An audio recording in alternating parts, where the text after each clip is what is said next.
नमस्कार दोस्तों, GS logy channel पर आपका हार्दिक स्वागत है। आज हमारे साथ तीन ऐसी शख्सियत हैं जिन्होंने एक भानु भैया हैं जो यूपी पीसीएस में अपने झंडे गाड़े हैं, और दो भैया हैं, आकाश भैया हैं, उसके बाद संतोष भैया हैं जो समीक्षा अधिकारी में चयनित हुए हैं, जो अभी यूपी पीसीएस के थ्रू ही होता है, आयोग के थ्रू ही होता है। समीक्षा अधिकारी सचिवालय में सिलेक्ट हुए हैं। तो भैया से भैया लोगों की रणनीति और स्ट्रेटजी जानना चाहेंगे, और यह भी जानेंगे कि भैया ने किस प्रकार की प्रिपरेशन की है जो आज यहाँ पर हैं। उन्होंने यूपी पीसीएस में अच्छा रैंक हासिल करके भानु भैया मजिस्ट्रेट बने हैं, और दोनों भाई साहब समीक्षा अधिकारी पद पर चयनित हुए हैं। अब यहाँ पर वर्क करेंगे। तो सभी भैया लोगों को मेरा कांग्रेचुलेसन। सबसे पहले चयनित होने के लिए बधाई भैया। Thank you. संतोष भैया, सबसे पहले आपको congratulation. Thank you very much. थोड़ा परिचय दीजिए स्टूडेंट्स को। मेरा नाम संतोष कुमार यादव है जी, और मैंने बीएचयू से अपनी ग्रेजुएशन की है जी। और ये दोनों भाई मेरे बैचमेट्स ही हैं। हम लोग हॉस्टल में साथ में थे और हमने तैयारी अपनी साथ ही करी है, और बड़ा अच्छा लगा कि साथ में तैयारी करने के साथ साथ सफलता भी हमने साथ ही अर्जित करी है। जी जी। तो बहुत इन लोगों का बहुत सपोर्ट रहा। हाँ। अंग्रेजी माध्यम का हूँ, बट आरओ की परीक्षा हिंदी में होती है, जी। तो हिंदी में बहुत हेल्प करी इन्होंने मेरी, खास करके ऐसे वगैरह लिखने में। तो अच्छी जर्नी रही कुल मिलाकर। तो भैया अभी जर्नी पर आते हैं हम, थोड़ा भैया लोगों को इंट्रोडक्शन भी करा देते हैं। भैया आप अपना इंट्रोडक्शन बताइए। मेरा नाम आकाश है। और मेरा नाम आकाश है और मेरा चयन जो है समीक्षा अधिकारी के पद पे हुआ है। और मेरा जो प्राइमरी और हाई स्कूल इंटर एजुकेशन था मेरे गृह जिले अम्बेडकर नगर से ही हुआ है। और मेरा ग्रेजुएशन जो है बनारस हिंदू यूनिवर्सिटी से हुआ है। मैंने यहाँ से बीए किया है। इसके अलावा मैंने हिंदी लिटरेचर से एमए किया है। अच्छा। तो भैया आप अपना परिचय, थोड़ा इंट्रोडक्शन बताइए। मेरा नाम भानु प्रताप है और मेरा इस बार पीसीएस में चयन हुआ है नायब तहसीलदार पद में। और मेरा जो विद्यालय है वो मेरे जो स्कूलिंग है वो सारी मेरे गृह जनपद से हुई है। उसके बाद मेरा स्नातक है वो काशी हिंदू विश्वविद्यालय से हुआ है, और परा स्नातक मेरा इग्नू हिंदी साहित्य से हुआ है। तो पूरा लब्बो लुआब में हम कह सकते हैं कि तीनों भैया लोग परमानेंट एक प्रकार से दोस्त हैं जो साथ में रह करके प्रिपरेशन किए हैं, और आज इसीलिए हमारे साथ बैठे हैं कि ताकि अपनी स्ट्रेटजीज को शेयर कर सकें। तो सबसे पहले हम संतोष भैया से जानना चाहेंगे। संतोष भैया यूपी पीसीएस मेंस भी लिखे हैं और यूपीएससी भी मेंस लिखे हैं। हम आपको ये इंट्रोड्यूस कराना चाहेंगे। भैया यूपीएससी भी मेंस लिख चुके हैं, यूपी पीसीएस मेंस भी लिख चुके हैं, और समीक्षा अधिकारी पद पर अभी चयनित हुए हैं। तो भैया सबसे पहले समीक्षा अधिकारी की प्रिपरेशन पे आते हैं। तो इसका सिलेबस क्या होता है, उसके बाद इसकी तैयारी कैसे की जाती है, या आपने कैसे तैयारी की, इसके बारे में थोड़ा डिस्कस करिए।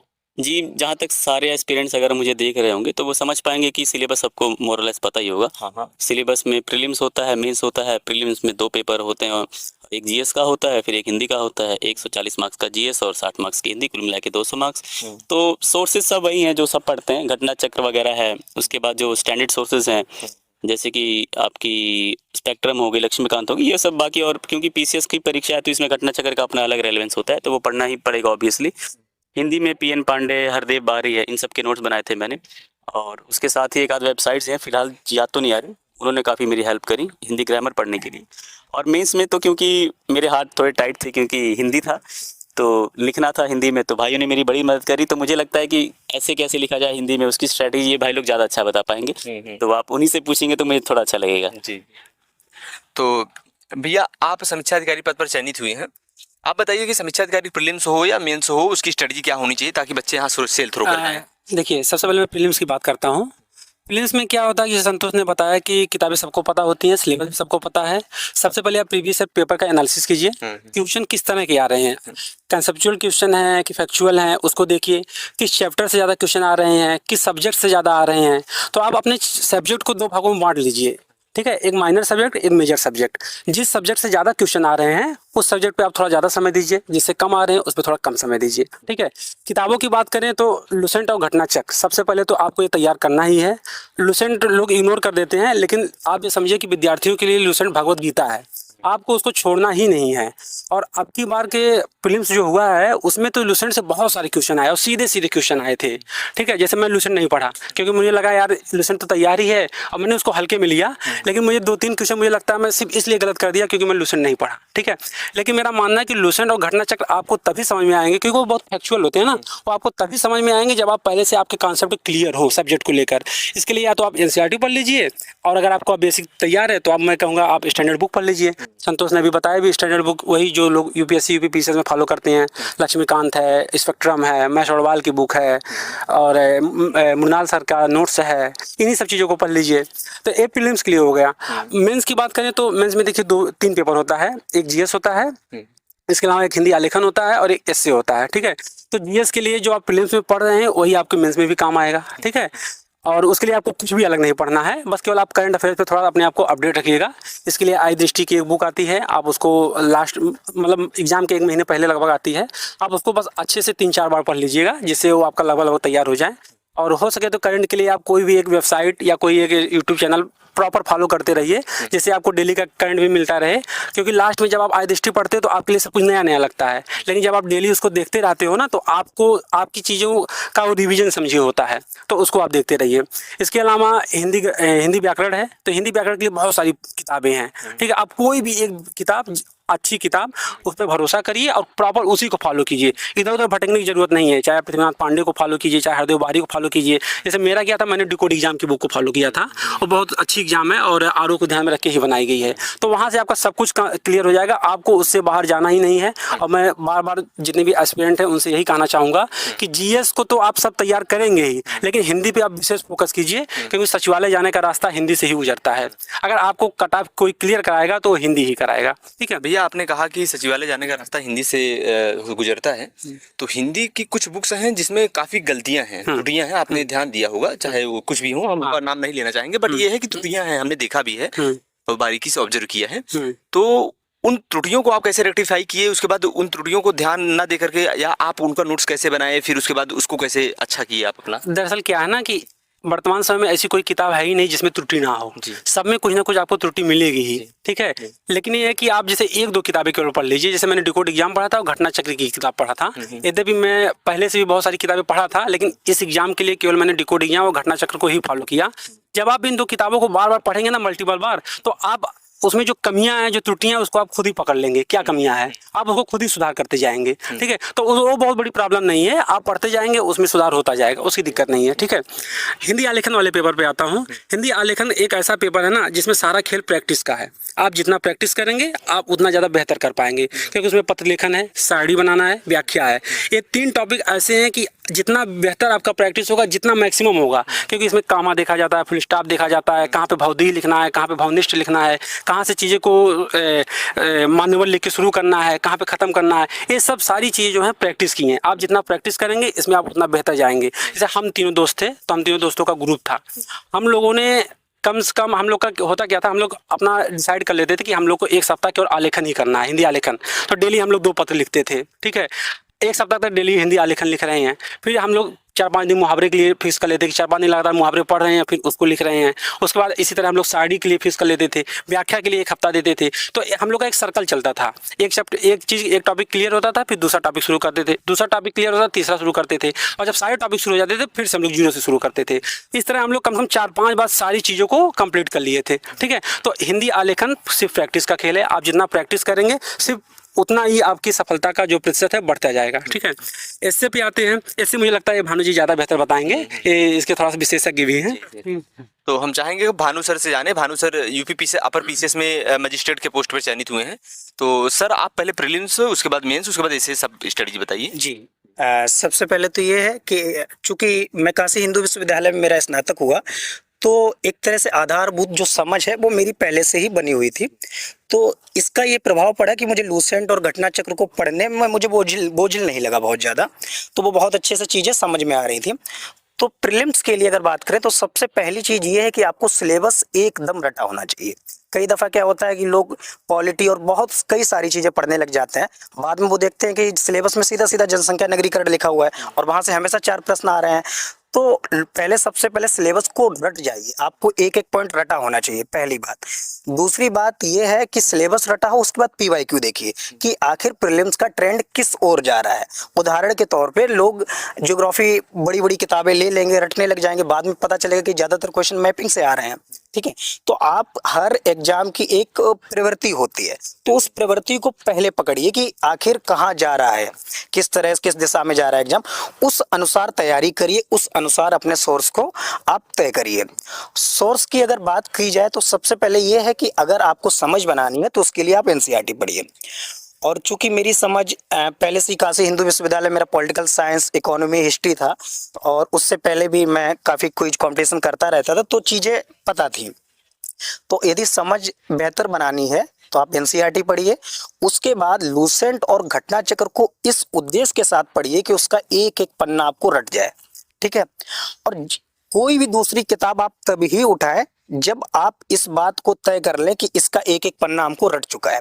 और हम लोग करते ये हैं कि हम लोग लूसेंट और घटना चक्र को इग्नोर कर देते हैं कि ये इस किताब को क्यों ही पढ़ें, क्योंकि सब तो स्पेक्ट्रम बता रहे हैं, सब तो लक्ष्मीकांत बता रहे हैं। तो उदाहरण के तौर पे स्पेक्ट्रम में, सहयोग आंदोलन में आपको उतने फैक्ट कभी नहीं मिल सकते जितना अकेले लूसेंट और घटना चक्र में फैक्ट मिल जाएंगे। तो आपको फैक्ट पर कमांड बनानी है, तभी आपका प्रीलिम्स क्वालिफाई होगा। तो सबसे पहले आप लूसेंट और घटना चक्र के एक एक पन्ने को अच्छे से रट जाइए। दूसरा ये करिए, उसके बाद जो स्टैंडर्ड बुक हैं, खासतौर पे लक्ष्मीकांत है, महेश कुमार बर्डवाल है या स्पेक्ट्रम है, और इन सारी चीज़ों को क्या करिए कि आप शॉर्ट नोट्स बना लीजिए। मेरा मानना है कि अगर प्रीलिम्स निकालना है तो आप जब प्रीलिम्स आने वाला हो और आपके पास 1 महीना हो, तो आपके पास इतने कम चीज में सारी चीजें समाहित हो कि आप बड़े आराम से उन सभी को मात्र 5 दिन में पढ़ सकें। यदि ऐसे आपके पास शॉर्ट नोट्स हैं तो आपका प्रीलिम्स कभी नहीं रुक सकता है। तो इसमें यह है कि आपकी प्रिपरेशन ऐसी होनी चाहिए कि आप सारी चीजों को बहुत अच्छे से कई बार रिवाइज कर सके। जितनी बार रिवीजन करेंगे उतना बेहतर होगा। उसके अलावा जब प्रिपरेशन ठीक होगी उसके बाद प्रैक्टिस पर ध्यान दीजिए। प्रैक्टिस पर कैसे दीजिए, कई दफ़ा हम कुछ चीज़ें पढ़ लेते हैं, इग्नोर कर देते हैं तो होता क्या है कि हम जब टेस्ट लगाते तो हमको पता चलता है कि कौन कौन से छिद्र हैं जो रह गए थे। तो कई दफ़ा क्या होता है कि हमने समितियाँ पढ़ ली, सारी चीज़ें पढ़ ली, बाद में याद आता है कि ये तो प्रश्न मेरा गलत हो गया है। तो वो सिली मिस्टेक कम से कम करें, टाइम मैनेज आपका सही से हो जाए, इसलिए आप टेस्ट कई दफ़ा लगाइए। और मेरा दृढ़ता के साथ मानना है कि जब आप सारी चीज़ें पढ़ लेते हैं तो आपका प्रीलिम्स क्वालिफाई इसलिए नहीं होता है कि आपने ज़्यादा से ज़्यादा क्वेश्चन सही किए, बल्कि इसलिए होता है कि आपने कम से कम क्वेश्चन गलत कम किए, ठीक है। तो क्वेश्चन कम से कम गलत करिए, अगर ऐसा करेंगे तो प्रीलिम्स बड़े आराम से क्वालिफाई हो जाएगा। तो ये तो सर मेंस की भी स्ट्रेटजी सी लगे बता दीजिए। मेंस में जीएस पेपर फर्स्ट हो, सेकंड हो, थर्ड हो, फोर्थ हो, उसकी क्या स्ट्रेटजी होनी चाहिए? जी, मेंस के लिए एक विस्तृत रणनीति है। सबसे पहले तो ये है कि मेंस कोई ऐसी प्रक्रिया नहीं कि आप 3 महीने बैठे और आपने मेंस पूरा लिख लिया, ऐसा नहीं होता। उसके लिए एक कुछ चीज़ें कहा जाता है कि आते आते आती है, वो एकदम से नहीं आती हैं। तो उसके लिए ये है कि सबसे पहले ये करिए कि आप डेली न्यूज़पेपर पढ़िए। एक न्यूज़पेपर आपको डेली पढ़ना ही है। अगर आप हिंदी माध्यम से तो जनसत्ता पढ़िए, इंग्लिश मीडियम से हैं तो आपके पास द हिंदू, इंडियन एक्सप्रेस जैसे अच्छे अखबार हैं। उसके अलावा आप ये करिए कि एक मैगजीन, मंथली मैगजीन आप पढ़िए। आप विजन पढ़ सकते हैं, विजन की मैगजीन पढ़ सकते हैं, दृष्टि आईएएस की मैगजीन पढ़ सकते हैं। इन दोनों में अच्छी चीज़ ये है कि इनमें टॉपिक वाइज बाकायदा सारी चीज़ें बांट रखी हैं और आपको कई सारे फैक्ट्स और कई सारी रिपोर्ट वहाँ से मिल जाती हैं। दूसरा काम ये करिए। तीसरा काम ये करिए कि आप हर दिन ओनली आईएएस का एडिटोरियल डिस्कशन आता है। उसमें क्या होता है कि जितने भी न्यूज़पेपर हैं उनका जो मेन क्रक्स होता है उसको वो 30 मिनट की या 15 मिनट की वीडियो में समाहित करके बता देते हैं। इन तीनों चीज़ों को जब आप लगातार करते हैं, सिर्फ पढ़ना है, तो इससे एक आधारभूत समझ बनती है। दूसरा क्या होता है कि आप सिलेबस लगातार देखते रहिए, मेंस का लगातार आप मेंस का जो भी पीवाईक्यू है उनको देखते रहिए। इससे आपको पता चलेगा कि प्रश्न कैसे कैसे पूछे जा रहे हैं। और जब आप पीवाईक्यू सारे देख लेंगे, मेंस के जितने भी टर्म है वो सारे आपको सिलेबस में जो लिखे हैं वो दिमाग में होंगे। तो आप जैसे महिला सशक्तिकरण लिखा है, अब न्यूज़पेपर में महिला सशक्तिकरण से लेख आएगा तो आप उसको अच्छे से पढ़ेंगे। जलवायु परिवर्तन है तो आप उसको अच्छे से पढ़ेंगे। ऐसी नैनो टेक्नोलॉजी है, उसको आप अच्छे से पढ़ेंगे। यानी कि जब आप सिलेबस सही से समझ जाएंगे और पीवाईक्यू देख लेंगे कि टेंडेंसी है किस प्रकार की, तब आपको ये पता चलेगा क्या पढ़ना है क्या छोड़ना है, ठीक है। और पीसीएस में सबसे बड़ी दिक्कत ये है कि पीसीएस अभी एक तो पीसीएस का क्या है कि वर्तमान में इंडिया का वो टफेस्ट स्टेट एग्जाम है यूपी पीसीएस। इसके जैसे पेपर और किसी स्टेट में नहीं होते हैं। और दूसरी कठिनता इसको इसलिए भी बनाती है कि ये भी संक्रमण के दौर में है। एक तरफ ये फैक्चुअल से हट रहा है पर पूरा नहीं हट पाया, कॉन्सेप्चुअल की तरफ बढ़ रहा है पर पूरा नहीं बढ़ पाया। तो ये अभी बीच में है। अब इससे क्या होता है कि बच्चे स्मार्ट स्टडी नहीं कर पाते हैं, उनको ज़्यादातर चीज़ें पढ़नी ही पड़ती हैं क्योंकि वो एकदम फैक्ट्स वाला भी पूछ सकते हैं और एक तरफ वो गहराई वाला भी पूछ सकते हैं, इस तरह से करते हैं चीजें। तो आपको इसके लिए अपनी सिलेबस को और अपने पीवाई को दिमाग में रखना है, उसी आधार पे पढ़ाई करनी है। तो ये सारी जब चीजें करेंगे तो एक आधारभूत समझ बन जाएगी क्या क्या करना है। और जो सबसे महत्वपूर्ण होता है मेंस के लिए वो होता है राइटिंग स्किल। मैं हमेशा कहता हूँ कि अगर राइटिंग स्किल बेहतर है तो आप 10 फैक्ट के साथ आप 100 प्रश्न लिख सकते हैं। अगर राइटिंग स्किल बेहतर नहीं है तो 100 फैक्ट के साथ आप 10 प्रश्न भी नहीं लिख सकते हैं।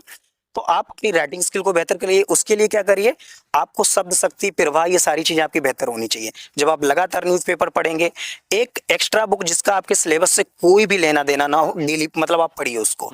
इससे शब्द शक्ति बेहतर होती है, प्रवाह बढ़िया होता है, आपको पता चलता है लिखना कैसे है। ठीक है, तो आपकी लेखन शैली ऐसे धीरे धीरे आपके शब्द शक्ति आती जाएगी दिमाग में। दूसरा ये होगा कि आप क्या करिए, अगर प्रारंभ कर रहे हैं, आपको लिखना नहीं आता है और आप सोच रहे हैं कि आप जूझ रहे हैं कि आपको कैसे उत्तर लिखने हैं, कैसे चीजें करनी है, तो सबसे सरल उपाय उसका ये है कि आप कुछ मत करिए, आप डेली डायरी लिखिए। आप अपने जीवन के बारे में ही एक पेज लिखिए डेली। ऐसा करेंगे तो इससे ये होगा कि आपको लिखना तो आ जाएगा कम से कम, और लिखना आ जाएगा। अगर आपको अपने बारे में लिखना आ गया तो राष्ट्रपति के बारे में भी लिख लेंगे। तो दूसरी चीज ये है कि राइटिंग को अपने सुधारिए। सुधारने के लिए आप डायरी भी लिख सकते हैं, आप न्यूज़पेपर पढ़िए तो शब्द शक्ति आ जाएगी। उसके अलावा क्या करिए, आप डेली एक उत्तर लिखने की कोशिश ही करिए। हम 3 जो दोस्त हैं, हम लोग हर सप्ताह हर संडे को ऐसे राइटिंग किया करते थे। जैसे मंडे को हम लोगों ने डिसाइड कर लिया कि नेक्स्ट संडे को हम लोग महिला सशक्तिकरण पर एक ऐसे लिखेंगे। तो पूरा सप्ताह हम लोग रिसर्च कर रहे हैं, उसका नोट्स बना लिया, सारी चीजें कर ली। अब एक टाइम डिसाइड कर लिया कि 1 घंटे हम लोगों को आंसर राइटिंग करनी है, तो पूरा ऐसे हम लोग लिखा करते थे। ठीक यही नियम लागू करते थे हम लोग आंसर राइटिंग पे। हम लोग सारे उत्तर लिखा करते थे, ऐसे ही एक दूसरे को चेक कराते थे। और एक जो सबसे जरूरी चीज है वो ये है कि आप कितना भी पढ़ लें, कितना भी शॉर्ट नोट्स बना लें, कितना भी राइटिंग कर लें, अगर कोई अच्छा जांचने वाला नहीं है तो आप समझ ही नहीं पाएंगे आप गलतियां क्या कर रहे हैं। तो ये मेरा सौभाग्य है कि मेरे पास आकाश जी और संतोष जी जैसे शानदार दोस्त हैं।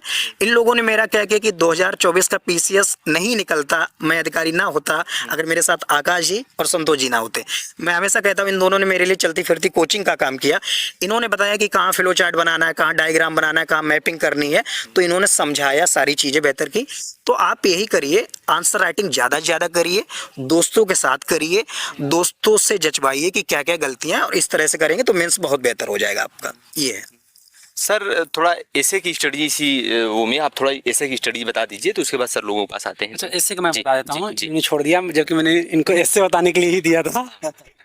ठीक है, तो ऐसे के लिए देखिए क्या है ना, आप कोई भी एक, पहली बात तो आप जैसा इन्होंने बताया कि आप एक न्यूज़पेपर पढ़िए, और न्यूज़पेपर में भी आप एडिटोरियल पढ़िए। ठीक है, तो वहाँ से आपको लिखने की शैली पता चलेगी कि चीज़ों को, घटनाओं को एक दूसरे से जोड़ते कैसे हैं। ठीक है, दूसरी चीज़, आप इससे के लिए कोई भी एक बुक ले लीजिए, कोई भी एक बुक। ठीक है, आप वहाँ से टॉपिक देखिए, प्रीवियस ईयर में जो पेपर आए हैं उसको देखिए, आप वहाँ से कुछ कंटेंट ले लीजिए। ठीक है, बाकी मैं आज के समय में बताऊंगा, आज के समय में कंटेंट इकट्ठा करने का सबसे बेहतर माध्यम जो मुझे लगता है वो है एआई। ठीक है, आपके पास चैट जीपीटी है, डीप सीक है, ग्रोक है, कोई भी है, आप एआई का इस्तेमाल कीजिए, क्योंकि वहाँ से आपको अपडेटेड डाटा मिलेंगे, तथ्य मिलेंगे। इसके अलावा सबसे बड़ी चीज़ जानते क्या है कि आप जैसे कोई भी टॉपिक उठाइए, जैसे मैं फॉर एग्जाम्पल आपको बताते हैं, जैसे अभी एक एग्जाम में आया था हम लोगों के कि विज्ञान, पर्यावरण पर विज्ञान और प्रौद्योगिकी का प्रभाव। ठीक है, अब आपको इस पे ऐसे लिखना है, तो आप इसमें क्या करेंगे, सबसे पहले आपको इंट्रो लिखना है। ठीक है, फिर आप इसके थोड़ा सा विज्ञान और प्रौद्योगिकी के बारे में बता दीजिए, क्या चीज़ है, पर्यावरण के बारे में बता दीजिए। फिर बताइए कि इस पर क्या नकारात्मक प्रभाव पड़ रहा है, क्या सकारात्मक प्रभाव पड़ रहा है। ठीक है, फिर इसका समाधान क्या हो सकता है। इसके अलावा इसमें आप कुछ ऐसा कीजिए जो और लोग शायद ना करते हों। ठीक है, जिससे आपका इससे थोड़ा अलग लगे। ठीक है, इसमें आप सरकार ने कौन कौन सी योजनाएं चलाई हैं उसको इसमें जरूर जोड़िए। ठीक है, इसके अलावा आप कुछ इनोवेटिव आइडिया दे सकते हैं। जैसे मान लीजिए कि आपदा आया था। ठीक है, आपदा पे कोई निबंध आ गया। ठीक है, अब आपदा पे आपको, जैसे मान लीजिए बाढ़ पे आया है, अब आपको लिखना है, तो आप इसमें चीन का स्पंज सिटी मॉडल है उसका जिक्र कर दीजिए। ठीक है, कि जब स्पंज सिटी मॉडल जो होता है उसके तहत शहरों को इस तरह विकसित किया जाता है कि वो बारिश के पानी को स्वयं ऑब्जॉर्व कर सके। ठीक है, इस तरह जापान ने एक हाइड्रोजेल तकनीक है उसका इस्तेमाल किया। वो क्या करता है कि जहाँ भी बाढ़ जैसी घटनाएं घटित ज़्यादा होती हैं वहाँ पर वो हाइड्रोजेल का छिड़काव कर देता है। तो ये ऐसी तकनीक होती है कि ये पानी को स्वयं अब्जॉर्ब कर लेती है, सोख लेती है। Real life example, real life है एकदम, ठीक है। ऐसे ही गार्डन सिटी है सिंगापुर का, मतलब अब सिंगापुर में चूंकि जगह कम है तो जो बालकनी है, छत है, उन्हीं पे पौधे उगाता है, उन्हीं के माध्यम से हरियाली लाने की कोशिश करता है। तो आप कुछ फ्लोटिंग बोट होते हैं, फ्लोटिंग हॉस्पिटल हैं, मतलब जैसे मान लीजिए कहीं बाढ़ आ गया है तो आप कुछ ऐसे अस्पताल बना दीजिए जो पानी पे ही तैरते रहें। जैसे आप देखे होंगे डल झील में अक्सर ऐसे शिकारा वगैरह टहलते जाते हैं। इसी तरह बहुत सारी स्कूल वगैरह भी, सुंदरबन डेल्टा में इस तरह के आपको बहुत सारे एग्जाम्पल मिल जाएंगे। तो आप कुछ नवाचार, कुछ इनोवेटिव आइडिया दीजिए। एग्जामिनर को लगना चाहिए कि बच्चा कुछ नया सोच रहा है जो और लोग नहीं सोच पा रहे हैं, ठीक है। तो इसके ये सब चीज़ें कीजिए। इसके अलावा मैं कहना चाहूँगा कि ऐसे में हमेशा कोशिश ये कीजिए ना कि कम से कम एक ऐसे में 3 से 4 कोटेशन या पंक्तियां जरूर हो, कविताएं जरूर हो। और कोशिश ये हमेशा रहे कि शुरुआत किसी पंक्ति या कोटेशन से हो और अंत भी किसी पंक्ति या कोटेशन से हो, ठीक है।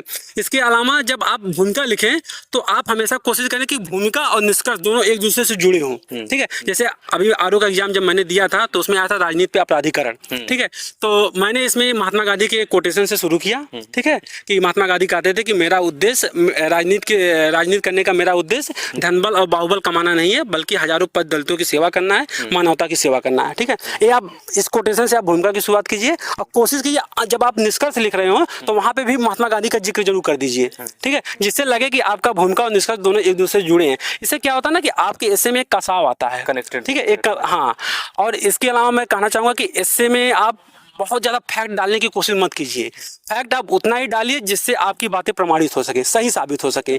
कोशिश है 10 से 15%, मैक्सिमम 20% फैक्ट ही हो, उससे ज़्यादा फैक्ट ना हो। बाकी आप उसमें कुछ इमोशनल बातें डालिए, कुछ योजनाओं का जिक्र कीजिए, कुछ इनोवेटिव आइडिया दीजिए। इस तरह आपका ऐसे थोड़ा परफेक्ट हो जाएगा, ठीक है। मैं ये कहना चाहूँगा। सर आप थोड़ा हाँ, बताइए। ऐसे पे थोड़ा हम भी बताना चाहते हैं। ऐसे के लिए क्या करिए ना कि जैसे मेरी एक रणनीति ये रहती थी कि सभी योजनाएं डालते हैं, सारी चीजें सभी लोग डालते हैं। उसके अलावा क्या करिए, इसमें मैं पूरा जब रिसर्च करता हूं तो बहुत अच्छे से रिसर्च कर ली। उसके बाद सोचता हूं कि इसमें अब मैं रोचक क्या कर सकता हूं, रोचक चीजें क्या कर सकता हूं। उदाहरण के तौर पर 2024 में जलवायु परिवर्तन से आया था। तो जब आया तो मैंने प्रश्न ही जो भूमिका लिखी तो कुछ इस तरह से लिखी कि क्या आपको कभी बुखार आया? जब आपको बुखार आता है, आप अपने आप को हताश महसूस करते हैं और आपका शरीर जो है वो ढीला हो जाता है और आप कुछ भी कार्य नहीं कर पाते हैं। तो आखिर बुखार में ऐसा क्या होता है कि आप इतने ज्यादा अस्वस्थ हो जाते हैं? उसका कारण है कि आपके शरीर का तापमान थोड़ा सा बढ़ जाता है। अब जरा सोचिए कि आपके शरीर का तापमान बढ़ने से आप इतने ढीले ढाले हो जाते हैं, तो पृथ्वी का जो तापमान बढ़ रहा है, जो एक तरीके से पूरा एक जैविक पुंज है, तो उस पर क्या प्रभाव पड़ेगा। तो इस तरह से हो गया। या फिर मान लीजिए कि कृषि पर आया तो मैंने कृषि पर सारी चीजें कर दी, बता दिया कि ये है, समस्याएं हैं, सारी चीजें।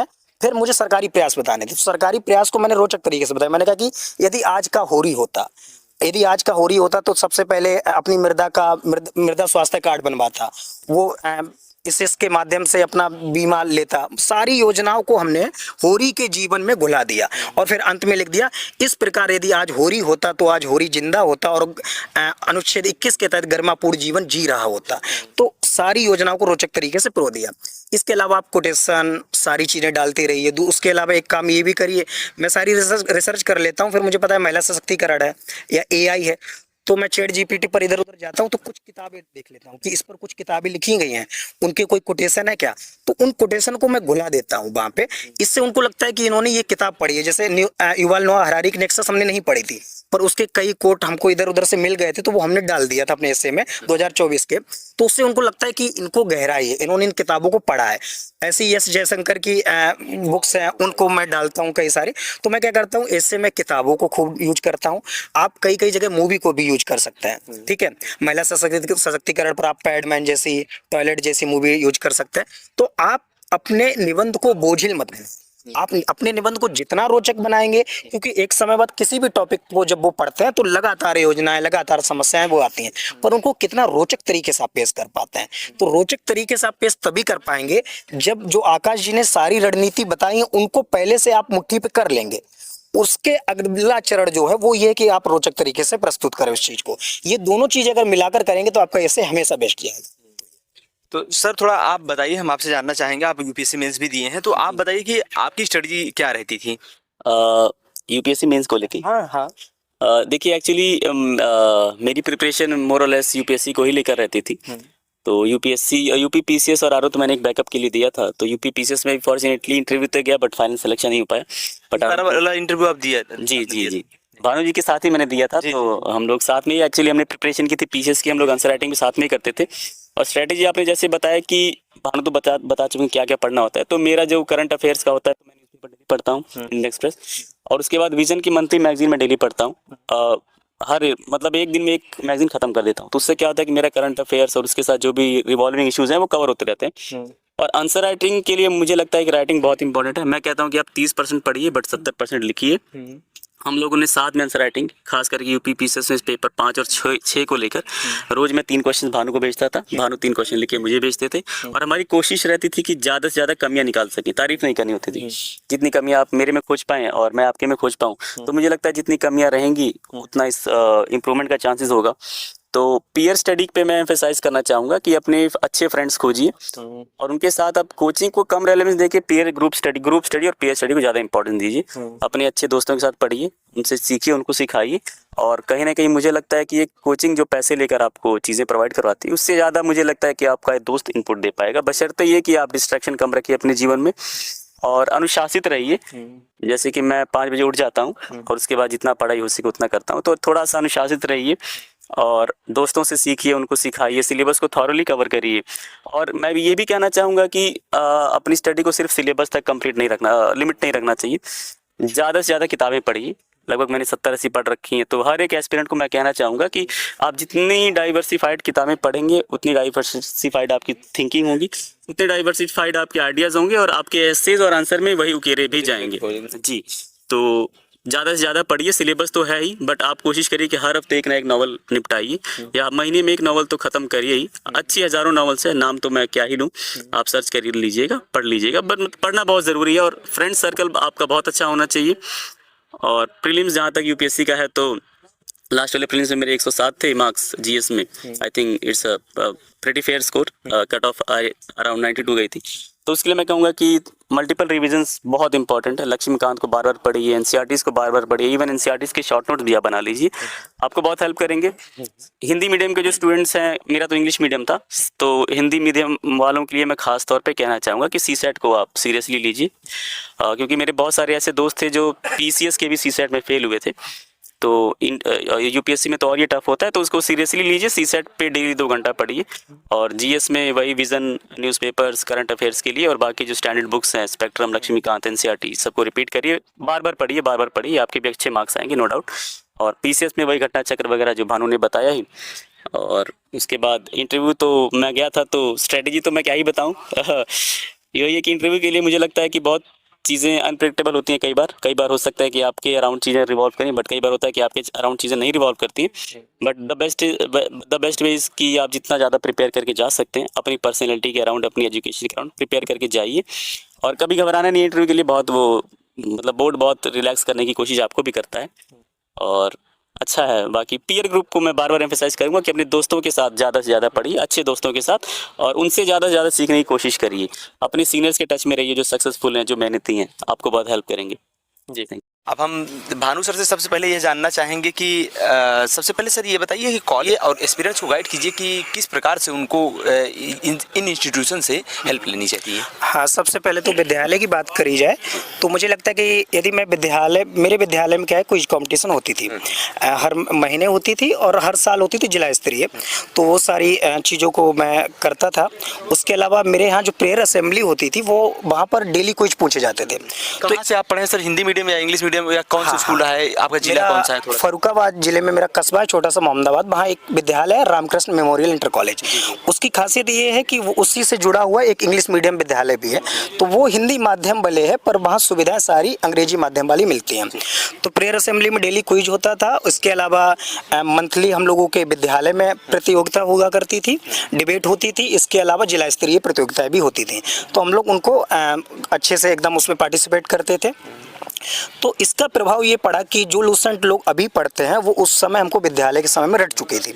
इसके अलावा एक कॉन्फिडेंस आ गया था बोलने का, डिबेट करने का, सारी चीज़ों का। तो विद्यालय ने ये दिया कि चूँकि मैं साइंस का था और मुझे आर्ट्स में आना था BHU में, BHU का एंट्रेंस मैंने निकाल ही इस वजह से पाया क्योंकि वहाँ क्विज होता था और मुझको चीज़ें पता थी। तो ये है विद्यालय के दिन। इसके अलावा जब मैं विश्वविद्यालय में आया तो विश्वविद्यालय हो या कॉलेज हो, कुछ भी हो, वहाँ वो आपके लिए कितना उपयोगी होगा वो इस बात पर निर्भर करेगा कि आपने दोस्त कैसे बनाए। तो मेरा सौभाग्य ऐसा रहा कि काशी हिंदू विश्वविद्यालय में एक जो ऑफिसर्स की फैक्ट्री बोला जाता है वो है हमारा आचार्य नरेंद्र देव छात्रावास। और उस आचार्य नरेंद्र देव छात्रावास के हमारे कई सारे जो दोस्त हैं, उसमें से आकाश जी, संतोष जी यहाँ पर हैं और कई लोग सिलेक्ट हो चुके हैं और होने वाले हैं। उन लोगों ने बहुत योगदान दिया। तो कोई भी कॉलेज या विश्वविद्यालय आपको बहुत उपयोगी नहीं बनाता है। अब जैसे आपके पास दो ऑप्शन है, आप किसी कॉलेज विश्वविद्यालय में आइए और ऐसे लोग भी वहाँ पर मिलेंगे जो सिगरेट फूंक रहे हैं, जो दारू पी रहे हैं, उनके साथ रहकर वो आपके लिए उपयोगी नहीं हो सकता है। पर आप किसी भी जगह जाइए, अगर अच्छे दोस्त बनाए तो बहुत उपयोगी होगा। मेरे काशी हिंदू विश्वविद्यालय में आचार्य नरेंद्र देव छात्रावास में ये था कि साप्ताहिक तौर पर हम लोग डिबेट किया करते थे। हम लोगों के जो कमरे हुआ करते थे उन कमरों में आवाज़ें गूंजा करती थी डिबेट की। हम लोग G20 जो यहाँ पर लोग अभी बात करते हैं, हम लोग कब से किया करते थे, वो सारी चीज़ें करते थे। तो हम लोग हंसते खेलते बतियाते इस तरह से करते हुए हम लोगों ने डिबेट की, सारी चीज़ें सीखी हैं। तो अच्छे दोस्त होते हैं तो अच्छी चीज़ें मिलती हैं, तो वो ज़्यादा बेहतर होता है। इसका बहुत ज़्यादा रोल होता है, तो मुझे ये लगता है। सर थोड़ा आप सोशल मीडिया या अन्य चीज़ों पर बताइए कि सोशल मीडिया कितना योगदान रहता है, यूज करते थे नहीं करते थे, या फिर उस पर एक्सपीरियंस को क्या गाइड करना चाहेंगे आप? देखिए क्या है कि आजकल सोशल मीडिया ना हमारे जीवन का एक अभिन्न हिस्सा बन चुका है। हम कितना भी इससे बचना चाहें बच नहीं सकते हैं, ठीक है। लेकिन हमको ये भी देखना होगा कि हम एक स्टूडेंट हैं और हमारा मेन लक्ष्य जो है वो है कि एग्ज़ाम निकालना, ठीक है, अधिकारी बनना। तो इसमें हमको सोशल मीडिया को थोड़ा सा नियंत्रण करना बहुत ज़रूरी है, ठीक है। सोशल मीडिया क्या है कि जैसे मेरा क्या था, मेरा सब जगह अकाउंट बना है, फेसबुक पे, इंस्टाग्राम पे, ट्विटर पे, सब जगह। लेकिन मैं सबको एक लिमिट में ही चलाता था, ठीक है। जैसे मैं दिन भर सोशल मीडिया का बिल्कुल यूज नहीं करता था। और मैं जब लाइब्रेरी जाता था तो मैं मोबाइल को रूम पे रख के जाता था, क्योंकि मुझे लगता था कि अगर मोबाइल मेरे पास रहेगी तो ना चाहते हुए मैं कभी ना कभी पढ़ते पढ़ते थक गया, मैं सोशल मीडिया चलाने लगूंगा, ठीक है, अपने आप चलाने लगूंगा, ठीक है। ये एल्गोरिथम ही ऐसा होता है। और एक बार अगर हमने खोल लिया, रील देखना शुरू कर दिया एक बार, तो फिर कब आधा घंटा 1 घंटा बीत जाएगा पता भी नहीं चलता है। तो मैं मोबाइल को अक्सर रूम पे ही रख के जाता था।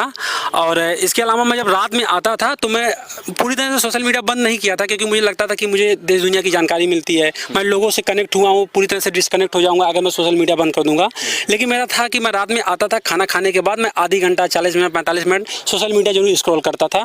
उस पर लोगों से भी बातचीत हो जाती थी। इसके अलावा सोशल मीडिया पर मैंने कुछ अच्छी चीज़ें फॉलो की थी, जैसे इंस्टाग्राम ही है, तो उस पर मैंने बहुत सारे ऐसे ग्लोबल न्यूज़ चैनल है उनको फॉलो किया, जैसे रॉयटर्स है, न्यूयॉर्क टाइम्स है, गार्जियन है। इन सब के माध्यम से मुझे देश दुनिया की खबरें मिल जाती थी, ठीक है। इसके अलावा कुछ अच्छे चैनल थे, जैसे दा बेटर इंडिया है, ठीक है। इसके अलावा कुछ मैं अब जैसे दा बेटर इंडिया ही है, तो ये क्या करता था कि जैसे भारत में जितने भी अच्छे ऑफिसर्स हैं, चाहे IAS हो, PCS हैं, वो अच्छा काम कर रहे हैं, चाहे किसी भी क्षेत्र में, कोई पर्यावरण के क्षेत्र में काम कर रहा है, कोई मरुस्थल ज़मीन है उसको पूरी तरह से हरियाली में बदल दे रहा है, कोई बहुत प्रदूषित नदी है उसको पूरा साफ करा दे रहा है, कोई नहर बना दे रहा है, कोई करप्शन के क्षेत्र में बहुत अच्छा काम कर रहा है। तो ये सब जो होते थे ना एग्जाम्पल, तो इनको मैं एग्जाम नोट कर लेता था। और ये एग्जाम्पल आपको एथिक्स में बहुत काम देने वाले हैं, इन्हीं सब एग्जाम्पल को ही आपको एथिक्स में जोड़ना होता है, ठीक है। तो इन सब चीज़ों को मैं नोट कर लेता था। इसके अलावा जैसे मैंने बहुत सारे चैनल फॉलो किए थे जहाँ से मुझे साइंस से संबंधित क्या क्या नवाचार हो रहे हैं, क्या क्या नई नई तकनीकी आ रही हैं। जैसे चाइना में रोबोट है, ठीक है, रोबोट से चाइना रोबोट के क्षेत्र में बहुत अच्छा काम कर रहा है। वहाँ पे क्या नाम है, ड्राइवरलेस गाड़ियाँ चलाई जाने लगी हैं चाइना में। तो ये सब चीज़ें जो है ना मैं सोशल मीडिया से नोट कर लेता था इन सब एग्जाम्पल को, और इन सबको अपने एस्से में यूज करने की कोशिश करता था। मेरा बस कहने का मतलब ये है कि सोशल मीडिया एक ऐसी चीज़ है कि आप उसको पूरी तरह बंद नहीं कर पाओगे। जैसे आप ना होता ना कि आप अगर शराबबंदी कर दे रहे हैं तो लोग दूसरा कोई ना कोई व्यसन ढूंढ लेते हैं, कोई गांजा फूकने लगता है, कोई और नशा करने लगता है। तो शराबबंदी शराब का समाधान नहीं है, इसको आप नियंत्रण में करिए, इस पर आप रेगुलेशन लगाइए, ठीक है। आप इसको महंगा कर दीजिए, लोग कम पीना शुरू कर देंगे। आप बंद कर दोगे तो कुछ और ढूंढ लेंगे। इसी तरह सोशल मीडिया को आपको पूरी तरह से बंद नहीं करना है। आप बंद कर देंगे तो आप लोगों से डिस्कनेक्ट हो जाएंगे, अवसाद में चले जाएंगे, तनाव से ग्रस्त हो जाएंगे। तो आप थोड़ा सा लोगों से कनेक्ट रहिए, क्योंकि एग्जाम की डिमांड ही ऐसी होती है कि आपको थोड़ा सा बूस्टर चाहिए होता है। तो आप सोशल मीडिया को से कनेक्ट रहिए, लेकिन थोड़ा सा अपने ऊपर नियंत्रण रखिए। आपको कब यूज करना है, कितना यूज करना है, ये आपको पता होना चाहिए, ठीक है। इस पर से जी भैया। हाँ, सोशल मीडिया पर थोड़ा ये बताना चाहते हैं कि जैसे सबसे पहले तो ये है कि मैं खुद मोबाइल नहीं ले जाता था, अपना रूम पर रख देता था। इसके अलावा क्या है कि मेरा यही मानना है कि मोबाइल सिर्फ आपका समय नहीं चूसता है, वो आपकी चिंतन प्रक्रिया को भी चूस लेता है। ठीक है, तो मोबाइल को अपने से दूर रखिए। दूसरा, जैसा कि आकाश जी ने बताया कि आप उसका सदुपयोग करिए। मेरा भी फेसबुक, इंस्टाग्राम, ट्विटर, यहाँ तक कि यूट्यूब, हर जगह मतलब चैनल और या फिर अकाउंट है। तो आप उसको कितना पॉजिटिव लेते हैं। जैसे मान लीजिए चाकू है, आप उससे किसी की हत्या भी कर सकते हैं, किसी का ऑपरेशन करके किसी को जीवन दान भी दे सकते हैं। तो आप उसका कैसे प्रयोग कर रहे हैं वो मायने रखता है। तो एफबी पर ही मैंने क्या किया था कि जितने भी अच्छे अच्छे प्रोफेसर हैं, बहुत बड़े बड़े लोग हैं, उन सभी को फॉलो कर रखा है। बड़े बड़े विश्वविद्यालय में कई लोग पीएचडी कर रहे हैं, वो लोग बहुत अच्छे अच्छे लेख लिखते हैं। उसके अलावा जितने भी दृष्टि है, विजन आईएएस है, ऐसे कितनी बड़ी बड़ी संस्थान के जो टीचर हैं वो स्वतंत्र तौर पर भी लेखन करते हैं, वो सारी चीज़ें करते हैं। ऐसे कम से कम हमको लगता है कि हमने 1000 लोगों को लाइक कर रखा है और उन सभी के लेख हम बड़े ध्यान से पढ़ते हैं। अब कोई भी अगर मुद्दा आता है, जैसे यूजीसी वाला आया था, तो मुझे लगता है कि मुझको पक्ष विपक्ष सिर्फ सोशल मीडिया से ही पता चल जाता है। ऐसा ही जैसा कि आकाश जी बता रहे हैं, इंस्टाग्राम पे आप सारे जितने भी ग्लोबल न्यूज़ चैनल है उनको फॉलो करिए। यूएनओ है वहाँ पर, यूनिसेफ है वहाँ पर, कौन सा ऐसा संस्था है जिसका अकाउंट नहीं है वहाँ पे, सारे मिनिस्ट्री के अकाउंट है, आप उनको फॉलो करिए। तो अब आप किसको फॉलो कर रहे हैं वो मायने रखता है, तो आप उसका सदुपयोग करिए। तो इससे ये होगा कि आप चलाएंगे भी तो कुछ सीख कर मतलब आप आगे बढ़ेंगे, तो ये ज़्यादा जरूरी है, आप सदुपयोग करिए। तो हम संतोष सर से जानना चाहेंगे, सर आप बताइए कि सोशल मीडिया का कितना बड़ा योगदान होता है। जी, मेरे पर्सपेक्टिव में तो मुझे लगता है कि दो धारी तलवार है। आप उससे खुद को भी काट सकते हैं और किसी की जान भी बचा सकते हैं, जैसे भानु ने बताया। तो मुझे लग रहा है कि जैसे मेरा है कि मैं तो यूज़ करता हूँ बट लिमिट में। फॉर एग्जांपल इंस्टाग्राम मैंने टाइमर लगा रखा है कि 35 मिनट दिन भर में, और उन 35 मिनट में ये नहीं कि रील देख रहा हूँ, उसमें मैंने पेजेस को फॉलो कर रखा है। तो जब वो 35 मिनट में स्क्रॉल करता हूँ इंस्टाग्राम, तो सिर्फ और सिर्फ इन्फॉर्मेशन आती है मेरे दिमाग में। बहुत सारे पेजेस हैं, मैं कुछ शेयर भी कर दूँगा। लिव हिस्ट्री इंडिया है, बेटर इंडिया तो आकाश ने बताया ही है, CNN है, फॉक्स न्यूज़ है। उसके बाद इंडिया के कुछ अच्छे न्यूज़ चैनल्स हैं, आप इंडियन एक्सप्रेस के पेज को फॉलो करिए, आप द हिंदू के पेज को फॉलो करिए, आप बहुत सारे एडिटोरियल्स को पढ़ सकते हैं।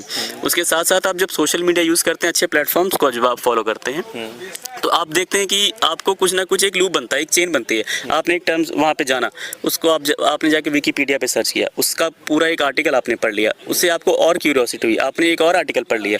तो मेरे ख्याल से लगता है कि आप यूज़ करिए, लेकिन एक लिमिटेड और पॉजिटिव कंस्ट्रक्टिव वे में यूज़ करिए। इंस्टाग्राम पे आप किसी के कमेंट पे, किसी की वीडियो पे भद्दे कमेंट करने के लिए भी यूज़ कर सकते हैं, बट मुझे लगता है कि आप अच्छे पेज को फॉलो करके अच्छी इन्फॉर्मेशन भी ले सकते हैं। सेम गोज विद और भी प्लेटफॉर्म्स जैसे रेडिट है, मैं रेडिट पे भी हूँ, तो वहाँ पे आप ऐसे पेजेस को फॉलो करिए जो आपको इलेक्ट्रॉनिक्स, मैकेनिक्स, जियो पॉलिटिक्स, IR ये सब के बारे में बताएं, इंस्टेड कि आप कुछ और चीज़ें फॉलो करें जिनको हम आमतौर पर गलत मानते हैं। तो मुझे लगता है कि आप किस प्रकार से यूज़ करते हैं, इसका बहुत बड़ा रोल है। तो इसको पॉजिटिव डायरेक्शन में यूज़ करें, यूथ खास करके, क्योंकि डिस्ट्रैक्शंस तो हज़ारों हैं। आप रील देख के पूरा दिन स्क्रॉल कर सकते हैं, या फिर अच्छी इन्फॉर्मेटिव वीडियोस देखिए। यूट्यूब भी है, तो आप दिन भर या तो गाने सुन लीजिए, या फिर कॉमेडी वीडियोस देख लीजिए, या फिर अच्छी इन्फॉर्मेटिव वीडियोस देख लीजिए। एक वेरीज ATM करके पेज है यूट्यूब पे, उसको आप फॉलो करिए, बहुत सारी इन्फॉर्मेटिव वीडियोस आती हैं। तो ऐसे आप कोशिश करिए कि आप कोई भी सोशल मीडिया यूज़ करते हैं तो उसको एक इन्फॉर्मेटिव चीज़ में, इन्फॉर्मेटिव और कंस्ट्रक्टिव वे में देखना चाहिए, ना कि आप एक टाइम वेस्ट या फिर एंटरटेनमेंट के, इन्फोटेनमेंट होना चाहिए, ना कि एंटरटेनमेंट होना चाहिए। तो यही है जी। तो भानु भैया, हम आपसे ये जानना चाहेंगे कि जो कोचिंग संस्थाएं होती हैं उनका कितना बड़ा योगदान होता है, या आपके सक्सेस में आपके दोस्त का, फ्रेंड सर्कल का, या फिर कोचिंग संस्थाओं का, या फिर आपके कॉलेज का क्या योगदान रहा है, थोड़ा बताइए। देखिए, कोचिंग संस्थान का क्या है कि योगदान रहता है, सारी चीज़ अच्छी रहती है। वैसे वरना हम तीनों लोगों में से किसी ने कोचिंग कोई नहीं की है, हम तीनों लोग ही एक दूसरे की कोचिंग रहे हैं। ठीक है, तो अगर आप कोचिंग भी कर रहे हैं तो उसको पूरी ईमानदारी पूर्वक अगर कर रहे हैं तो वो भी आपको लाभकारी रहेगी। पर ये तथ्य है कि कोचिंग में जाने वाले 99% पेपर क्वालिफाई नहीं कर पा रहे हैं। ठीक है, इसके अलावा अगर आप देख रहे हैं काशी हिंदू विश्वविद्यालय में, जैसे अपना ND हॉस्टल बताया, वहाँ से 10, 15, 20 ऑफिसर हमेशा निकल रहे हैं। कुछ ऐसी संस्थाएं हैं सर जहाँ से रेगुलर, जैसे हमारे यहाँ का हॉस्टल है, या फिर कहते हैं कि RCA है, जामिया मिलिया का। बिल्कुल बिल्कुल, हाँ, ऐसी जामिया मिलिया का, वहाँ 20-25 लोग हमेशा क्वालिफाई करते हैं। तो कहने का मतलब ये है कि कोई भी चीज़ जैसे कोचिंग है, आप मत करिए, आप कर भी सकते हैं, पर ईमानदारी से कैसे कर रहे हैं वो महत्वपूर्ण रखता है। अगर कोचिंग नहीं कर रहे हैं तो आपके पास इतने शानदार दोस्त होने चाहिए जो कोच की भूमिका निभा सकें। अगर ऐसे दोस्त हों तो बेहतर है, तो आप उनके साथ रहिए। मुझे लगता है कि हम तीनों लोगों में से किसी ने कोई कोचिंग नहीं की, पर मुझे लगता है कि कोचिंग ना किए हुए भी हम लोग एक तरीके से कोचिंग पर भारी ही रहे हैं हर हाल में। उसका कारण ये भी है, जैसे मैंने एक आध जगह मेंस के टेस्ट लिखे, ठीक है, और मुझे लगता है कि मेरी पूरी कॉपी में जितना फीडबैक आया होगा 20 प्रश्न में, उससे ज़्यादा फीडबैक एकमात्र मेरे एक उत्तर में मेरे संतोष जी ने दिया मुझे। ठीक है, तो होता क्या है कि जैसे मेरे कुछ दोस्त हैं, एक हकीकत बताना चाहूँगा, मेरे कुछ दोस्त हैं वो कुछ कोचिंग में, जो दोस्त हैं उनका नाम भी नहीं नाम लेना नहीं चाहेंगे और ना कुछ कोचिंग का नाम, किसी भी कोचिंग का, जैसे जिन्होंने आपके साथ योगदान दिया है, हाँ, आपके सक्सेस में, इनका हम योगदान कह रहे हैं। योगदान, अच्छा ठीक है, योगदान देने वाले इतने नाम है कि किसी का भी लेंगे तो किसी के छूट जाएंगे। ठीक है, बाकी मतलब बहुत सारे दोस्त हैं, मतलब उनका नाम नहीं लिया जा सकता। मेरे एनडी हॉस्टल के दोस्त और खासतौर पे मेरे प्रयागराज के दोस्त, चाहे नितिन हो, प्रीतम हो, नीरज हो, शिषपाल जी हो, राजकमल जी हो, ऐसे कई सारे दोस्त, बाकी मेरे बीएचयू के ऐसे कई शानदार दोस्त हैं। तो कहने का मतलब ये है कि आप कोचिंग अगर नहीं कर रहे हैं तो आप आंसर राइटिंग करिए, साथ में मिलकर करिए, एक दूसरे को जचवाइए। और एक यही है कि मेरे कुछ दोस्त जो ऐसे हैं जो कुछ कोचिंग में कॉपी चेक करते हैं, ठीक है, तो वो ये कहते हैं, क्योंकि वो पढ़ाई भी साथ साथ कर रहे हैं, तो मैं जब उनसे पूछता हूँ कि आप कॉपी भी चेक करते हैं, आप पढ़ाई भी करते हैं, कैसे इन चीज़ों को दोनों को संभालते हैं, तो वो कहते हैं कि मैंने कॉपी चेक करने के लिए कुछ फार्मूला अपने लिख लिए हैं। भूमिका सराहनीय है, विषय वस्तु की समझ बेहतर है, निष्कर्ष बेहतर है और अच्छा करने का प्रयास करिए, ऐसा करके, और उसमें एक आध फैक्ट डाल देते हैं बस। तो वो इस तरह से चेक करते हैं कॉपियाँ, ठीक है। तो हालांकि सारी कोचिंग ऐसा नहीं करती, मैं ऐसा नहीं कर रहा, लेकिन कुछ कुछ जगह ऐसा होता है। तो मेरा मानना ये कि अगर अच्छे दोस्त हों आपके पास तो आप बहुत बेहतर करेंगे। 2024 का पूरा जो मेंस है वो मैंने संतोष जी के साथ खत्म किया है। 2024 में बहुत ज़्यादातर चीज़ें हैं वो हमने आकाश जी के साथ खत्म की, और इस बार वाला समीक्षा अधिकारी का मेंस मैंने भी दिया था, चूंकि मेरा पीसीएस में हो गया तो अभ्यर्थन वापस ले लिया था। मेरी पूरी समीक्षा अधिकारी की पढ़ाई और बेहतर, बहुत अच्छे नंबर आ रहे थे, सारी चीज़ अच्छी हो रही थी, मेरा इस बार भी हो ही जाता, और वो होता सिर्फ इन दो लोगों की वजह से। आकाश जी ने मुझे हिंदी आलेखन में इतनी मदद की, मुझे लगता है कोई संस्थान इतना नहीं कर सकता है। ऐसे मेरे सारे जांचे इन्होंने, संतोष जी के साथ हमने सारी चीज़ें की। तो आपके पास अगर अच्छे दोस्त हों तो आपको कोचिंग की ज़रूरत नहीं होगी, ऐसा मेरा मानना है। फैमिली का क्या योगदान होता है भैया, फैमिली पर थोड़ा आप बताइए। सर फैमिली तो किसी भी सफलता में सबसे बड़ा और प्राथमिक योगदान फैमिली का ही होता है, मुझे लगता है। तो यहाँ सबकी फैमिली का योगदान रहा ही है। मैं अपना बताता हूँ, ठीक है। जैसे मेरा क्या था, अभी मेरे पिताजी हैं, ज़्यादा पढ़े लिखे नहीं हैं, ठीक है, लेकिन मुझे लगता है कि शिक्षा का महत्व उनसे बेहतर शायद कोई नहीं जानता है, मुझे ऐसा लगता है, क्योंकि वो पढ़े नहीं हैं, इनकम भी बहुत ज़्यादा नहीं होती थी, खेती करते थे, उसके बाद भी अपने 4 बच्चों को उन्होंने बाहर पढ़ाया। 2 लोग कितने भाई हैं? मैं 4 भाई हूँ और एक बहन है, और हम लोग सब लोग बाहर पढ़ते थे। इनकम बहुत ज़्यादा नहीं थी, लेकिन पापा कहीं ना कहीं से जुगाड़ लगा के हम लोग को पढ़ाते थे। हमारे घर आज से लगभग 1-1.5 साल पहले मिट्टी का घर था। मैं अम्बेडकर नगर से हूँ। मेरा घर आज से 1-1.5 साल पहले मिट्टी का था। अगल बगल सबका घर बन जाता था, ठीक है, सबका घर पक्का रहता था, सबके घर एसी था, फ्रिज था, कूलर था, और कम से कम टीवी तो सबके घर था ही। मेरे घर इसमें से कुछ भी नहीं था, ठीक है। आज आपके घर में समीक्षा अधिकारी है आज, और उससे भी पहले मैं बताऊं, लेकिन पिछले 2-3 सालों में मेरे घर पे बहुत बड़ा बदलाव आया है। तो इसका सबसे बड़ा योगदान मेरे पापा का रहा है, उनके त्याग का। मेरे घर में आज 4 सरकारी नौकरियां हैं। मेरी हाँ, सिर्फ एजुकेशन, सिर्फ पापा ने जो त्याग किया था, उन्होंने अपनी पूरी पूंजी जो हम लोगों पे लगाया था, ठीक है, उसी का ही एक वजह है। मेरी भाभी आज प्राइमरी टीचर हैं, मेरे भैया जीआईसी लेक्चरर हैं, मेरी दीदी अभी लोअर पीसीएस में सेलेक्ट हुई थी और एग्जीक्यूटिव ऑफिसर हैं, अधिशासी अधिकारी हैं, और अब मैं समीक्षा अधिकारी हूँ। तो ये सिर्फ एकमात्र वजह इसका होता है कि फैमिली का होता है, फैमिली ने जो आपके लिए त्याग किया है उसका होता है। मैं दोस्तों के बारे में कहना चाहूँगा, जैसे फैमिली तो आपको भेज देती है यहाँ पे, अब आप यहाँ पे क्या कर रहे हैं, फैमिली आपको नहीं देख रही है, ठीक है, ये आपके ऊपर निर्भर करता है कि आप क्या कर रहे हो। इसके लिए आपके लिए बहुत जरूरी है कि आपका एक बेहतर सर्कल हो फ्रेंड की, क्योंकि वही है जो आपको आपकी नैया पार लगा सकते हैं एग्जाम में, ठीक है।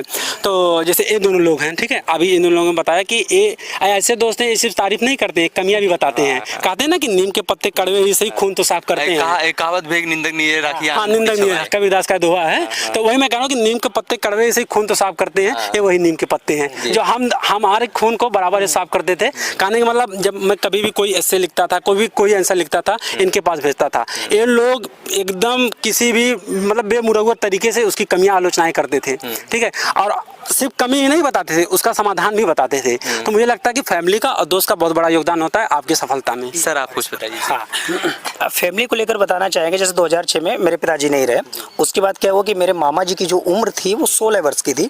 16 वर्ष की उम्र में उन्होंने अपनी बहन को और उसके अलावा उनके 4 बच्चों को पाला, पढ़ाया, सारी चीज़ें बेहतर की। एक दौर ऐसा भी आया था कि जब मेरे पिताजी थे तो बेहतर कंडीशन थी, सारी चीज़ें अच्छी थी, राइस मिल और वो सब चीज़ें खुल रही थी और बहुत अच्छा एक भविष्य होने को था, लेकिन एकदम अचानक मृत्यु हो गई। तो एक दौर ऐसा भी आया था कि जब चूँकि हम लोग इंग्लिश माध्यम में पढ़ते थे 8th क्लास तक, उसके बाद हम हिंदी माध्यम में आए। तो क्योंकि मेरे क्षेत्र में कोई इंग्लिश मीडियम का स्कूल था नहीं और बाहर हम जा नहीं सकते थे, तो जब इंग्लिश मीडियम में पढ़ते थे तो इंग्लिश मीडियम की किताबें काफ़ी महंगी आती थी और 4 बच्चे थे। तो ऐसा होता था कि एक समय मामा को वो जो तांबे के तार होते थे वो काट काट कर उनको बेचने पड़े, क्योंकि मेरे राइस मिल के तार थे, तो वो उनको काट काट कर बेचने पड़े। उसके बाद जो रुपए आए उससे किताबें तक खरीदनी पड़ी। ऐसा संघर्ष किया है मामा ने। तो परिवार की बहुत ज़्यादा भूमिका होती है। और दूसरी बात, 2023 में मेरा फर्स्ट प्रीलिम्स था और मेरा पहला ही प्रीलिम्स निकला था। वो सिर्फ इस वजह से निकला था कि जब हम सेंटर में पेपर देने जा रहे थे तो हमने मामा से कहा कि काफ़ी डर लग रहा है। तो उन्होंने यही कहा कि लोगों का 5-5, 10-10 साल में नहीं होता है, तुमको हम सिर्फ इसलिए दिलवाने जा रहे हैं कि हम ये सोच कर जा रहे हैं कि होगा नहीं होगा अलग बात है, तुम दे कर आओ। उसने मुझको इतना फ्री कर दिया, मुक्त कर दिया कि मेरा बड़े आराम से प्रीलिम्स क्वालिफाई हो गया। एक तो ये बात हुई। दूसरा, फैमिली को लेकर बताएं तो आकाश जी हम दोनों जुड़े हुए हैं, तो मुझे एक बहुत शानदार बात लगती है। चूँकि आकाश जी के पिताजी संघर्ष कर रहे थे और उनके बच्चे बाहर पढ़ रहे हैं। ऐसे में होता है, लोग कहते हैं कि क्या बच्चों को बाहर पढ़ा रहे हो, और जब आप ऐसे ग्रामीण पृष्ठभूमि से होते हैं जहाँ पर लोग मतलब आपको सराहते कम है, आपको खींचते ज़्यादा है, ऐसे हाँ टांग खींचने ज़्यादा, तो वो आलोचनाएं करते हैं। तो आप समझ जाइए कि जिनके 4 बच्चे बाहर पढ़ रहे हैं उन पर कितना दबाव होगा। तो उन्होंने उनका एक बहुत अच्छी बात लगती है, वो हम हर पेरेंट्स को, हर इंसान सबको बताना चाहेंगे। उनका ये मानना था, वो हमेशा कहते थे कि इनके पिताजी कि बच्चों के लिए मत बनाओ, बच्चों को बनाओ। ठीक है, हम लोग बच्चों के लिए बनाने लग जाते हैं, बेटियों के लिए दहेज इकट्ठा करने लग जाते हैं, हम लोग घर और वो सारी चीज़ें बनाने लग जाते हैं। इनके पिताजी ने बच्चों के लिए नहीं बनाया, बच्चों को बनाया। इसका ही प्रभाव इनकी बड़ी दीदी नगर शासी अधिकारी हैं, इनके जो भैया हैं वो GIC प्रिंसिपल हैं, इनके घर में नेटवर्क मार्केटिंग का बहुत शानदार इनके बड़े वाले भैया काम कर रहे हैं, और इसके अलावा इनके यहाँ टीचर हैं और आज ये समीक्षा अधिकारी बन गए हैं। और मतलब इनके परिवार में 4-5 नौकरियाँ हैं। तो ये फैमिली का तो बहुत ज़्यादा योगदान रहता है। बाकी संतोष जी भैया आप बताइए, क्योंकि अभी हमारी SDM विकास यादव भी इस बात हो रही थी, हमीरपुर के SDM हैं, तो वो भी कह रहे थे कि अभी हमको अपनी लाठी मजबूत करने के बजाय हमको अपनी कलम मजबूत करनी चाहिए। जी। खासकर अपनी कम्युनिटी में भी चाहे हों लोग हों जो अभी क्या कहते हैं कि लगे हुए हैं, इन सभी की लाठी हमारी जितनी मजबूत रहेगी। तो उस पर आप कुछ बोलिए। जी देखिए, मेरा मानना है कि हिस्टोरिकल पर्सपेक्टिव से इसको हम देखें तो ह्यूमन एवोल्यूशन में एक समय था जब बाहुबल का प्रयोग, आपके पास बाहुबल था तो आप बलशाली माने जाते थे। फिर लाठी का दौर आया, बंदूकों का दौर आया। अभी हम जिस एरा में जी रहे हैं वो AI का और कलम का दौर है। तो आप लाठी और बाहुबल से बहुत सारी चीज़ें अचीव नहीं कर सकते, सिर्फ बदनामी ही आपके हाथ आएगी, चाहे वो कोई भी कम्युनिटी हो। तो बाबा साहब का भी यही कहना था और उसके बाद विवेकानंद का भी यही कहना था। तो मुझे लगता है कि बाहुबल और लाठी को बैक सीट दीजिए और कलम को फ्रंट सीट दीजिए और ज़्यादा से ज़्यादा पढ़िए। जितनी आपकी कलम चलेगी आपकी बाहें उतनी ही मजबूत होंगी, आपका परिवार भी उतना ही मजबूत होगा। तो मुझे लगता है कि कोई भी समुदाय हो तो उसको पढ़ाई लिखाई पे अधिक ध्यान देना चाहिए और लड़ाई झगड़ा और मारपीट, बाहुबल, ये सबसे बचना चाहिए। एजुकेशन, एक किताब एक जीवन बदल सकता है और एक लाठी एक जीवन बर्बाद कर सकती है। तो मुझे लगता है किताब की इंपॉर्टेंस इस टाइम ज़्यादा है बजाय की लाठी से। तो भैया जब आप प्रिपरेशन कर रहे हो, कुछ चीज़ें फेस किए होंगे, अब आप खुद प्रशासनिक अधिकारी बन चुके हैं और तीनों लोग आप लोग हैं, तो वो कौन कौन से सुधार हैं जो आप चाहते हैं कि ये होने चाहिए या फिर ये मैंडेटरी हैं? किस क्षेत्र में? किसी भी क्षेत्र में हो, एजुकेशन के क्षेत्र में हो, विमेन एम्पावरमेंट क्षेत्र में हो, युवा के क्षेत्र, किसी भी क्षेत्र में हो जो भारत में। देखिए, इंडिया हमारी सबसे ज़्यादा पॉपुलेटेड कंट्री है दुनिया की, हम मोस्ट पॉपुलेटेड कंट्री हैं। तो इस टाइम क्या है कि थोड़ी सी डाइकोटमी है, मुझे लगता है कि यूथ के नंबर्स और जॉब्स की उसमें। तो इसका हम देखते हैं कि गवर्नमेंट जॉब की प्रिपरेशन और में बहुत ज़्यादा कंपटीशन है, एक वैकेंसी पे लाखों लाखों लोग होते हैं। तो ये डाइकोटमी को सॉल्व करने का मुझे लगता है गवर्नमेंट को ध्यान देना चाहिए। किसी भी कंट्री को आगे बढ़ने के लिए यही एक तरीका है कि आप स्किल डेवलपमेंट पे अधिक से अधिक ध्यान दें और प्राइमरी एजुकेशन को स्ट्रेंथन करने की बहुत ज़्यादा ज़रूरत है। हम देखते हैं कि हमारे प्राइमरी स्कूल्स की हालत बहुत ख़राब है। तो मुझे लगता है कि प्राइमरी एजुकेशन पे और ज़्यादा इन्वेस्ट किया जाए। इसके साथ साथ ही सेकेंडरी एजुकेशन के साथ वोकेशनल एजुकेशन पे ध्यान देने की बहुत ज़्यादा ज़रूरत है। उसके बाद तो गवर्नमेंट अच्छा काम कर ही रही है, बट पॉपुलेशन प्रेशर है तो धीरे धीरे चीज़ें सही होंगी। हमारी कंट्री बहुत अच्छी दिशा में जा रही है। तो प्राइमरी एजुकेशन पे फोकस करें और यूथ एम्पावरमेंट पे फोकस करें। और कुछ, क्योंकि मैं पंजाब में भी रहा हूँ तो वहाँ मैंने देखा है कि ड्रग्स अब्यूज़ बहुत ज़्यादा है। तो युवाओं को मैं संदेश देना चाहूँगा कि आप ड्रग्स से दूर रहें, अपनी पढ़ाई लिखाई पर ध्यान दें। ड्रग्स की गर्त में जो जाता है वो कभी निकल नहीं पाता, मैंने बहुत लोगों को बहुत करीब से देखा है। तो किसी भी तरह के नशे से बिल्कुल दूर रहें, अपनी स्किल डेवलपमेंट पे ध्यान दें, अपनी ह्यूमन डेवलपमेंट पे ध्यान दें, और गवर्नमेंट की जो भी स्कीम्स है उसका अधिक से अधिक लाभ उठाएं। बहुत सारी स्कॉलरशिप स्कीम्स गवर्नमेंट चलाती है, उसका लाभ लें। आप एजुकेशन लें, आपकी कलम ही आपके भविष्य को बदल सकती है, इसके अलावा कोई ऐसा वेपन नहीं है आज के ज़माने में जो आपको बदल सके। जी तो सर भानु सर, हम आपसे जानना चाहेंगे कि लास्ट में आप यही बता दीजिए हमको कि वो कौन कौन से सुधार हैं जो आप प्रशासनिक अधिकारी बन गए हैं अब करना चाहेंगे, जो आप पहले सोचते थे कि नहीं अब ये होना चाहिए, ऐसा होना चाहिए। भानु सर से, आकाश सर से भी जानेंगे। मुझे लगता है कि सबसे जो जरूरी है वो शिक्षा है, वो सबसे जरूरी कारण ये कि आप अगर शिक्षित होते हैं तो आप प्रदूषण कमी करने, आप मिशन लाइफ स्टाइल के तहत प्रदूषण कमी करने पर भी ध्यान दे सकते हैं। आप जातिगत भेदभाव नहीं करेंगे, आप सांप्रदायिक नहीं होंगे, आप महिला सशक्तिकरण को प्रमोट करेंगे। इसके अलावा आप शिक्षित होंगे, इसके अलावा प्रशिक्षित भी हो, शिक्षित प्रशिक्षित दोनों हों, ठीक है। तो आप क्या है कि आप कंट्रीब्यूट कर सकते हैं हमारी इकोनॉमी में भी। तो शिक्षा सबसे ज़रूरी है। इसके अलावा शिक्षा है, स्वास्थ्य है, महिला सशक्तिकरण, इन 3 चीज़ों पर अगर अच्छे से ध्यान दिया जाए तो देश उन्नत हो सकता है, मुझे ये लगता है। आकाश सर, आप तो सर मुझे लगता है ना, जैसे इन दोनों लोगों ने शिक्षा पे बात किया, और मुझे भी लगता है कि जन जागरूकता सबसे बड़ा समाधान है। अगर आप देश की जनता को, मुझे लगता है कि आप देश की जनता को जागरूक कर दीजिए ना, तो देश की आधी गरीबी वैसे ही खत्म हो जाएगी। इतनी सारी सरकारी योजनाएं चलाई जाती हैं लेकिन लोगों को प्रॉपर उसकी जानकारी ही नहीं होती है। आप ज़मीन पे जाइए, आपको बिल्कुल नहीं पता होगा। अगर आप लोगों को जागरूक कर दीजिए, लोग सरकारी योजनाओं का लाभ लेने लगे, तो आधी समस्या का समाधान ऐसे ही हो जाएगा। दूसरी चीज़, अगर जनता जागरूक है तो जो प्रशासनिक अधिकारी हैं उनकी जवाबदेही भी तय होगी, प्रशासन में पारदर्शिता भी आएगी, भ्रष्टाचार भी कम होगा। तो सारी समस्या का समाधान जागरूकता से होकर ही जाता है। तो इसलिए मुझे लगता है कि जागरूकता पे बहुत काम करना चाहिए। और अभी तो हम लोग मान लीजिए, अभी तो स्टूडेंट थे, अभी नए नए अधिकारी बने हैं, तो बहुत ज़्यादा बातें भी करना इस पर बहुत अच्छा नहीं होगा, छोटा मुंह बड़ा बात हो जाएगा। तो अभी प्रशासन में जाते हैं, देखते हैं हम लोग के अधिकार क्षेत्र में क्या क्या है, क्या क्या कर सकते हैं, तो कोशिश रहेगा कि बेहतर ही करें। जी भैया, थोड़ा फाइनल एक बात ये बता दीजिए कि अगर जो बच्चे आपको देख रहे हैं, एस्पिरेंट्स देख रहे हैं, अगर वो आपसे कांटेक्ट करना चाहते हैं, टेलीग्राम मीडियम हो या कुछ भी हो, वो आपसे कैसे जुड़ सकते हैं, ये सब बताइए, ताकि आंसर राइटिंग या कुछ भी देखो, इंस्टाग्राम से लेकर चाहे FB हो, भानु प्रताप BP नाम से हम हर जगह हैं लगभग, तो आप वहाँ पर मैसेज कर सकते हैं, आराम से आपको जवाब मिलेगा। तो टेलीग्राम कुछ ग्रुप बनाया है सर, ऐसा कुछ अभी टेलीग्राम चैनल बनाइए? हाँ, अभी तक नहीं बनाया है क्योंकि अभी इतनी व्यस्तता है कि लगातार लोगों से मिलना जुलना हो रहा है। तो हाँ, हालांकि भविष्य में जरूर बनाएंगे। बाकी आप भानु प्रताप BP नाम से जो भी चैनल है, क्योंकि काफी बच्चे हमसे कहते रहते हैं कि सर का ग्रुप बनवाइए, या फिर ताकि मेंस में आंसर राइटिंग या फिर आपकी नोट्स या सभी चीजें आप लोगों को अवेलेबल हो सके। ठीक, हम लोग सारी व्यवस्थाएं करेंगे ऐसे। हाँ, बाकी अभी आप भानु प्रताप BP नाम से जो भी मेरे सोशल मीडिया अकाउंट है, वहाँ पर आप संपर्क कर सकते हैं, तो वहाँ पर हम लोग मिलेंगे। भैया आप बता दीजिए। अभी तक हम लोगों ने कोई टेलीग्राम ग्रुप नहीं बनाया है, लेकिन इस संबंध में हम लोग काम करेंगे आगे चल के, क्योंकि अभी सिलेक्शन हुआ है, तो अभी समय भी नहीं मिला है और बहुत ज़्यादा अभी हम लोग बिजी भी हैं। तो अभी किसी को कांटेक्ट करना हो तो इंस्टाग्राम ही मुझे लगता है सबसे बेहतर माध्यम है। तो जैसे इनका था, मेरा भी आईडी है द स्काई 2225 करके, तो उस पर कोई कमेंट करे, मैं प्रॉपर रिप्लाई करूँगा ऐसी प्रॉपर। भैया आप अपना थोड़ा बता दीजिए। जी, मैं भी इंस्टाग्राम पे हूँ, फेसबुक पे आप संतोष कुमार यादव सर्च करेंगे तो मिल जाना चाहिए। अदरवाइज इंस्टाग्राम पे मेरा अकाउंट हालांकि मैंने डिसेबल कर रखा था, बट फिलहाल अगर आप जाना चाहें तो वो थोड़ा कॉम्प्लिकेटेड है। स्पेलिंग बताता हूँ, ITSTHEWITCHER, यानी इन शॉर्ट इट्स द विचर। आप सर्च करेंगे तो मिल जाना चाहिए आपको। आप DM करिए, किसी भी प्रकार की किसी को हेल्प की जरूरत हो, आई सर्टेनली हेल्प। जी, थैंक यू। तो हमारी यही आशा और उम्मीद रहेगी तीनों सर से, भानु सर से भी और 2 लोग समीक्षा अधिकारी जो सर लोग हुए हैं, कि ये प्रशासन में एक अच्छे प्रशासनिक अधिकारी बन करके जनता की सेवा करेंगे, जो सिविल सर्विस का जो कोर वैल्यूज़ हैं उसको फॉलो करेंगे। और हम ये भी चाहेंगे सर कि आप लोग जो अपकमिंग स्टूडेंट्स हैं उनको कुछ ग्रुप बना करके, टेलीग्राम ग्रुप बना करके आंसर राइटिंग में या अन्य चीज़ों में सभी जगह आप लोग हेल्प करिए, क्योंकि आप लोग एक रोल मॉडल बन चुके हैं।